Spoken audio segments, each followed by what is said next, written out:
Let's talk to you guys about something that I have been really thinking about for a long time. That's banners. Okay? I really see all the time different teams putting up banners for division championships, for runner up to the Super Bowl or finals, or winning a conference finals, as in the thumbnail, right? And as a Pacer fan who just saw the first banner go up for that in 10 years, right? The 2024-2025 Eastern Conference Final champions. It's a big deal. It's a big deal to smaller markets, and I guess I'm making this video for people who maybe are fans of bigger markets, like a New York or a Boston, who have humongous history, right, of winning championships in the 50s, 60s, 70s, or maybe the Yankees, right, in the 20s, 30s, 40s, where they have such high standards that they don't celebrate the little victories and maybe don't understand what it is to celebrate those little victories, right? The Cubs at Wrigley have banners up, really flags up, of times that they won the division, times that they made the playoffs inside of Wrigley, because of course that was a big deal during the 108-year drought, right? During the last about 58 years that it's been for the Pacers to not win a championship, we're going to put up banners in the meantime to celebrate other achievements.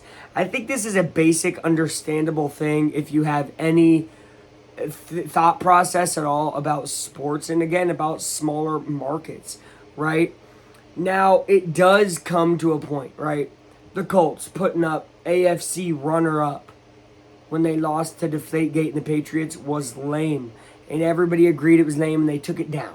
That was lame, okay? But there's so much, I think, misinformed people on this topic.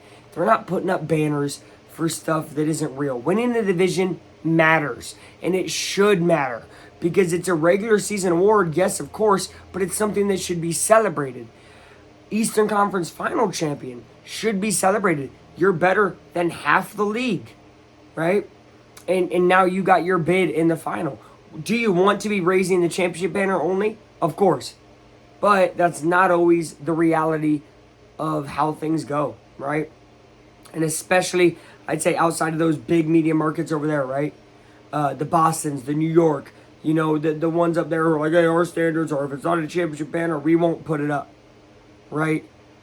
Well, that would suck because the Knicks haven't put anything up for also about 58 years, right? And that would make me pretty depressed as a fan looking up and seeing the same dusty old banners.